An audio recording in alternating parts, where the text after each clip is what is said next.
Hey guys, tonight we are slipping into the desert night. The kind of night where the stars are so bright and so numerous, you feel like you could reach out and scoop them up like handfuls of glitter. We're in the vast, quiet expanse of the Mojave, a place so desolate and so immense that a person could vanish without a trace, and the desert wouldn't even bother to swallow them. In this emptiness, there exists a place known only by a number, Area 51. You know the stories, the conspiracy theories, the whispered tales of flying saucers and otherworldly visitors. But what if the truth was not about a flashy alien invasion, but something much quieter and more profound? What if it was about the cold, lonely silence of two different worlds trying to understand each other in the dead of night? Just imagine yourself out there, alone in that vast desert. The coyotes call in the distance, a sound that promises nothing but more emptiness, and you know deep down that you are not going to survive this situation. The Cold War raged on, a silent threat looming over everything, and deep inside this isolated landscape, a different kind of war was about to begin. So before you get comfortable, take a moment to like the video and subscribe, but only if you genuinely enjoy what I do here. If you're watching, let me know your location and the local time in the comments. I love to see where we all are when we share these stories. Now dim the lights, maybe turn on a fan for that soft background hum, and let's ease into tonight's journey together. The winds of the Mojave had a way of erasing all sound, all memory, all trace of human intrusion. They swept across the dry lake beds and the jagged mountains, carrying whispers and secrets, and the occasional tumbleweed. Deep within this wind-swept void, hidden from satellite eyes and public roads, was a place known as Groom Lake. For the men and women stationed there in the late 1950s, it was a purgatory of dust, heat, and paranoia. The base's official purpose was to develop and test experimental aircraft, a mission that was secret enough on its own. But the whispers said there was more to it, something far stranger. Dr. Aris Thorne, a linguist and theoretical physicist with a quiet disposition and a mind that moved at 1,000,000 miles per hour, had arrived at the base a few months prior, feeling as though he'd stepped into a world of beige and shadow. His work on high-frequency communication was a strange fit for the secretive, often aggressive military environment. He spent his days in a windowless lab, surrounded by diagrams and equations, the low hum of air conditioning his only companion. The world outside, with its looming nuclear threat and the constant tension between East and West, felt miles away, replaced by the sterile hum of his instruments. Aris felt the weight of the Cold War every time a guard gave him a second glance, every time a new layer of security was added to his clearances. He knew that the stakes were higher than he could possibly imagine, but he had no idea just how high. He also had no idea that in just a few short weeks, the beige walls of his lab would be replaced by something far more unsettling. The night of the crash was unseasonably cold. A sharp, metallic scent hung in the air, not unlike ozone, but with a strange, coppery undertone that made the hair on the back of Aris's neck stand up. He was in his lab, working late as usual, when the alarms began to wail. It wasn't the piercing, panicked shriek of an immediate threat. It was a low, guttural warning that seemed to vibrate through the very foundation of the building. Men in uniform, their faces grim and set, rushed past his lab, their footsteps echoing in the sterile hallways. Aris knew better than to ask questions. He simply turned off his equipment and waited. The waiting was the worst part, a familiar dread that came with every unexpected event in the desert. It felt like the hush before a storm, a silence so complete that you could almost hear the thoughts of everyone around you, a silent plea for normalcy that was never answered. Finally, a knock came at his door, not a perfunctory rap, but a slow, deliberate series of knocks, 3 in a row. It was General Sterling, a man whose face was etched with a lifetime of secrets. His eyes held a mix of exhaustion and a strange, almost manic intensity. He didn't offer a greeting, just a curt order. "Get your gear, Doctor. We have a situation." They rode in a black Jeep, the headlights cutting through the inky blackness of the desert night. The cold air rushed in through the open windows, and the metallic scent grew stronger with every mile. They came to a stop in a dry lake bed, surrounded by a hive of activity. Searchlights crisscrossed the sky, and men in protective gear moved with a kind of urgent purpose. In the center of the chaos lay the wreckage, not of a jet or a conventional aircraft, but of something else entirely. It was a saucer-shaped craft, twisted and mangled, its smooth metallic surface reflecting the searchlights in a surreal display. It looked less like a machine and more like a melted, iridescent shell. It was unlike anything Eris had ever seen, and the air around it felt wrong. It didn't just feel cold, it felt drained of all warmth, all life. General Sterling gave a grim nod toward the wreckage. "It fell out of the sky about an hour ago. We had a test flight scheduled for a new high-altitude jet. Our pilots saw it just stop in mid-air. Then it began to fall. The jet and the pilots, they're gone. Just this." Eris felt a sickening lurch in his stomach. The loss of life was a terrible reality, but the nature of the crash, the way that it happened, was a terrifying mystery. A team of specialists was carefully cutting into the side of the craft. With a grinding sound, a section of the hull was peeled back, revealing the interior. The inside was not a collection of wires and circuits, but a strange, organic-looking network of veins and fibers that pulsed with a faint internal light. It was in the center of this eerie network that they found it, a figure, small and fetal-like, encased in a fluid-filled chamber. It was clearly not human. Its skin was a pale, pearlescent gray, and its limbs were long and impossibly thin. Its head was disproportionately large, with vast black eyes that seemed to drink in all the light around them. The creature was still, seemingly inert, but as Eris stared, a single, impossibly long finger twitched. It was not a welcome crash, and Eris knew instinctively that it was not a passenger. It was a survivor. The creature, which the military had officially designated as Subject 117, was moved to a high-security, underground medical bay. The room was a sterile white cube, a stark contrast to the chaotic wreckage of the desert floor. Eris was given a team of specialists, but the unspoken truth was that he was the only one who seemed to have any chance of understanding what they had found. His initial task was to establish a form of communication, a mission that seemed laughably impossible. The alien lay on a padded examination table, a network of translucent tubes and wires attached to its impossibly delicate limbs. Its breathing was shallow, almost imperceptible. Eris spent his days and nights in that room, the air thick with the smell of antiseptic and the low hum of life support machinery. He wasn't a biologist, but he quickly became one, poring over scans and readings, trying to make sense of a physiology that defied every known law of physics. The creature's blood, or what passed for it, was a shimmering, silvery liquid that seemed to generate its own light. Its bones were not calcified, but were a crystalline structure that pulsed with a faint energy. The more he studied, the more a quiet sense of awe replaced his initial scientific detachment. This was not a monster from a pulp sci-fi novel. This was a being of incredible fragility and complexity, a creature that had crossed unimaginable distances to end up here, in this sterile, silent room. The emotional weight of the situation was a heavy, constant presence.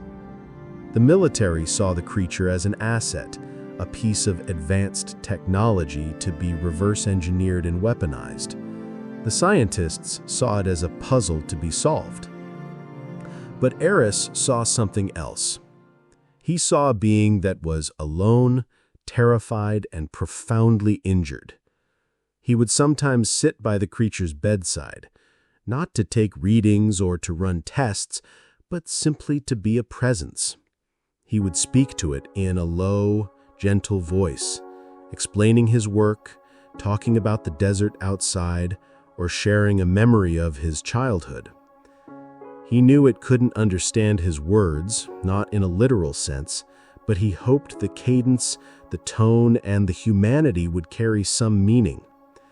He remembered the crocodile poo sunscreen from that forgotten vacation, how something so crude could be so effective in a harsh environment. This creature was in a similarly harsh environment. He felt a deep, quiet empathy for the being, a feeling that ran counter to the Cold War paranoia that permeated the base. The weight of his secret knowledge, the fact that this fragile alien being was here and that no one could know, began to press down on him, a heavy, suffocating blanket of dread.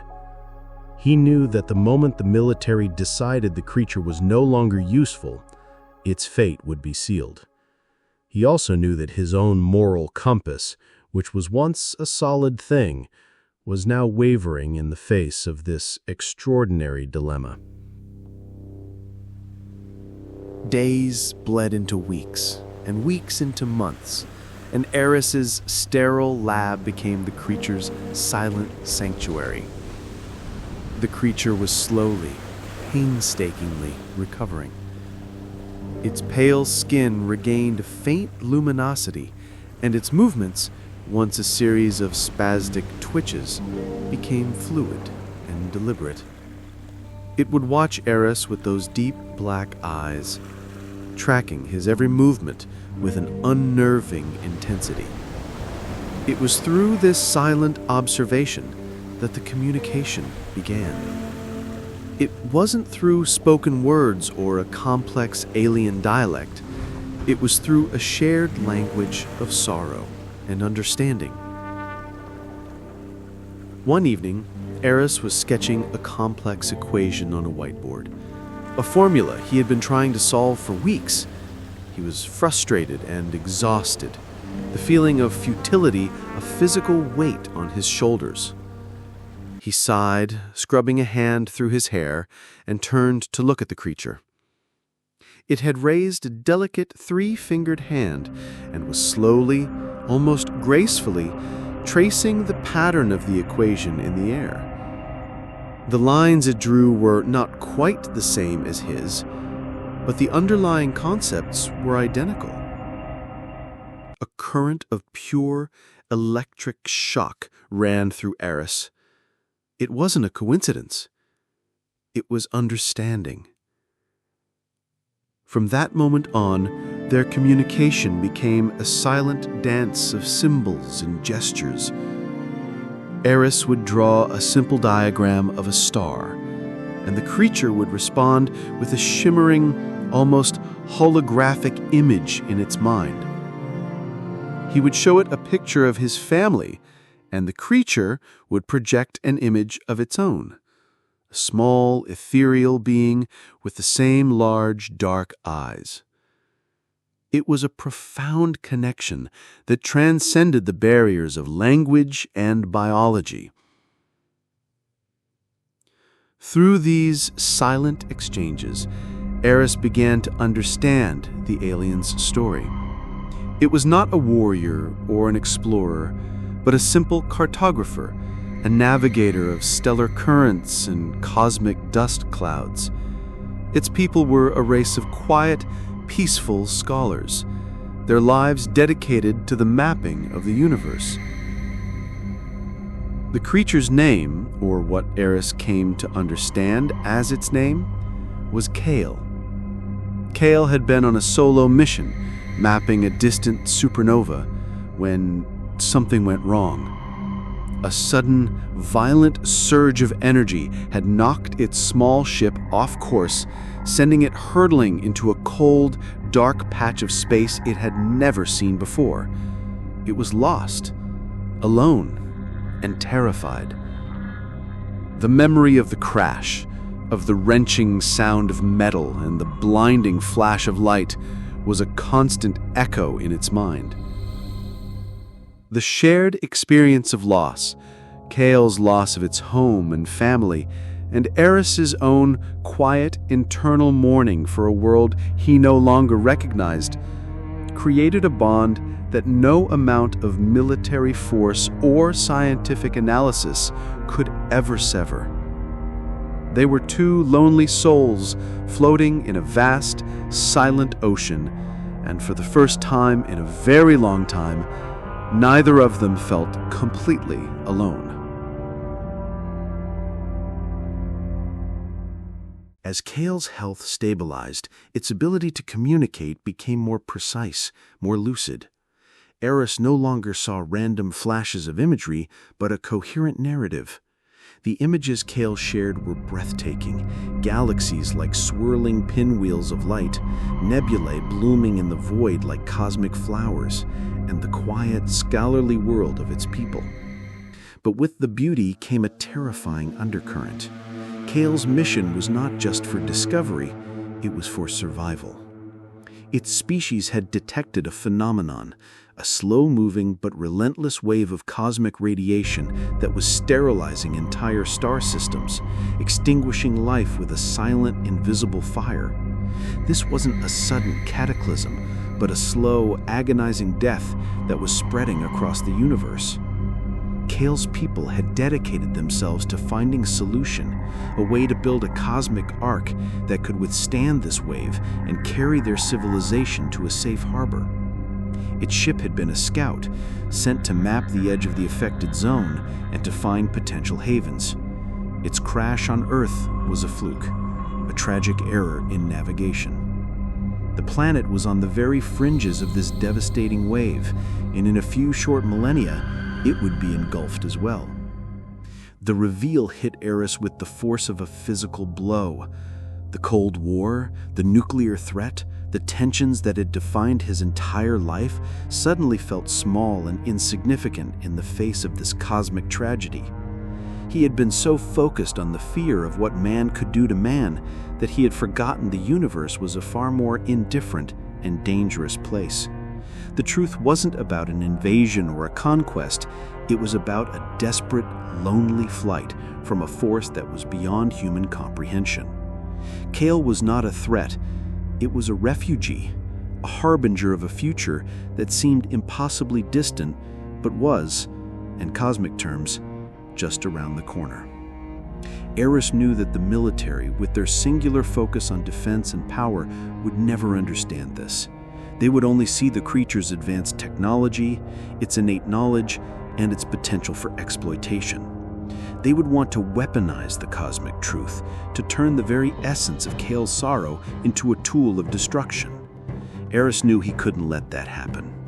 The fear he had felt from Cale in their silent communications was not a fear of humans, but a fear of being misunderstood, of having its gentle purpose perverted into something dark and violent. Eris thought back to the crocodile poop sunscreen, how it was a simple, elegant solution to a harsh reality. Cale's purpose was a similar kind of simple, elegant solution. It wanted to help, to warn, not to conquer. A terrible weight settled on Eris's shoulders. He knew that the moment the military fully understood the nature of Cale's knowledge, the race to control it would begin. And when that happened, there was no telling what they would do. The unraveling of the project began subtly, a slow, methodical tightening of the noose. The men in suits started to appear more frequently, not the weary, dust-covered military brass Eris was accustomed to, but sharp, clean-cut figures who spoke in clipped tones and never smiled. They watched him and Kyle from a one-way mirror, their presence a cold and constant weight. They asked probing, technical questions that went beyond the scope of Kyle's biology. They wanted to know about its ship, its propulsion, and, most alarmingly, about the cosmic radiation wave. Eris would answer as vaguely as possible, using scientific jargon to obscure the deeper, more profound truth of Kyle-'s story. He spoke of crystalline structures and gravitational lensing, anything to avoid talking about the cosmic arc or the peaceful cartographer. But he knew it was a losing game. The truth was too big to contain, like a tidal wave swelling on the horizon. One night, as Eris was meticulously cataloging Kyle-'s vital signs, the door to the medical bay hissed open. It wasn't one of the men in suits, but a soldier he vaguely recognized, a young corporal named Miller, who was usually on guard duty. The corporal's face was pale, his eyes wide with a terrified intensity. He didn't speak, just handed Eris a crumpled piece of paper. It was a fragment of a military directive, a single, terrifying paragraph that detailed the new protocol for Project Stardust. The directive stated that due to a new, highly classified security assessment, Subject 117 would be transferred to a new, more secure facility. The transfer was set for the following morning. Eris felt his blood run cold. He knew what a more secure facility meant. It meant Kyle would be taken from him, from the one person who saw it as more than a piece of technology. It meant dissection table, not a lab. It meant the end. The corporal, without a word, turned and left, a silent accomplice in a desperate plea for help. Eris looked at Kyle. The creature was sitting up, its long, delicate fingers tracing a pattern on the polished metal of the examination table. Its eyes met Eris's, and he felt a wave of pure, unadulterated fear and sorrow wash over him. Kyle understood. It had seen the soldiers, the new men, and it knew that its quiet, protected existence was coming to an end. Eris felt the walls of the sterile room close in on him, the low hum of the machinery now a claustrophobic roar in his ears. The Cold War paranoia that had always been a distant shadow in the desert now felt horribly, terrifyingly real. The race to control Kyle-'s knowledge, the one Eris had dreaded, was beginning. He knew that if he did nothing, Kyle would be lost forever, its peaceful purpose twisted and perverted into something dark and destructive. He had to act. He had to save Kyle, even if it meant risking everything, even if it meant becoming a ghost in the vast, empty expanse of the desert. He thought again of the crocodile poop sunscreen, an absurd memory, a reminder of how something so small and ridiculous could be a tool for survival. He would need a similar tool now, something desperate, something crazy. Eris had only a few hours. The plan, if one could even call it that, was less of a strategy and more of a panicked leap of faith into the unknown. He knew the base's security protocols like the back of his hand, but he also knew that those protocols were designed to keep things in, not out. The sterile, silent hallways were a maze of armed guards and locked doors. The main gate was a fortress. Escape seemed impossible. But he wasn't trying to escape, he was trying to vanish. His plan relied on a single, vital piece of information he had gleaned from Cahel's shared memories: the creature's ability to manipulate local magnetic fields. Cahel had shown him images of its people using this skill to navigate the cosmos, to fold space around them and create temporary, localized portals. It was a skill Cahel had been too weak to use since the crash, but Eris hoped that with its health returning, and with the desperate need for survival, it could at least create a small, temporary disruption. The medical bay's airlock was their only way out. Eris began to meticulously disable the security cameras and alarms, a slow and nerve-wracking process that felt like defusing a bomb in the dark. He worked with a quiet, furious intensity, the familiar hum of the machinery now a mocking soundtrack to his frantic efforts. Cahel sat up on the examination table, its large black eyes fixed on him, a silent reservoir of trust and fear. Eris moved to the creature's side, his hands trembling slightly as he unhooked the last of the vital sign monitors. "We have to go," he whispered, the words feeling foreign and heavy in the antiseptic air. Cahel nodded, a small, elegant motion. As Eris worked, he remembered the absurdity of the crocodile poop sunscreen, an image that felt so small and ridiculous, and yet so comforting. It was a reminder that even in the most impossible situations, a little ingenuity could sometimes be enough to survive. With the security systems disabled for a fleeting window of 3 minutes, Eris led Cahel out into the deserted hallway. They moved like ghosts, their footsteps muffled by the soft-soled shoes Eris had been careful to choose. He felt a surge of adrenaline, a frantic, desperate hope that was quickly replaced by the cold, hard reality of the situation. The main hall was 100 yards away, with a single guard posted at the junction. There was no way to get past him unnoticed. It was at this moment that Cahel stopped, its impossibly long fingers held out in front of it. There was a low, almost subsonic hum in the air, a feeling of pressure that made the fillings in Eris's teeth ache. The lights in the hallway began to flicker wildly, and the sound of the base's generators rose to a chaotic whine. The guard at the end of the hall, confused and disoriented, looked up, his face a mask of bewilderment. In that moment of manufactured chaos, Cahel grabbed Eris's hand. The world around them shimmered, distorting like a reflection on a wind-swept pond. It wasn't a portal, not in the traditional sense, but a momentary warp, a quick, silent sidestep through space. The guard saw a blur, a brief flicker of light, and then nothing. Eris and Cahel reappeared in a small utility closet, a few hundred feet from the main exit. They were not out, not yet, but for the first time, Eris felt a flicker of hope. They had a chance. The escape from the base was a desperate and silent affair. They moved through the service tunnels and the maintenance corridors, their path lit by the dim emergency lighting. The hum of the alarms was now a full-throated wail, a sound that promised swift and certain capture.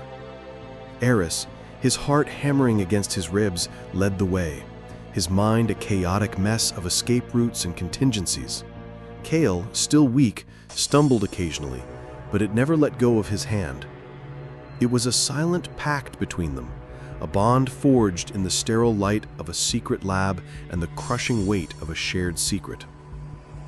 They emerged from a utility hatch into the cold, sharp air of the desert night.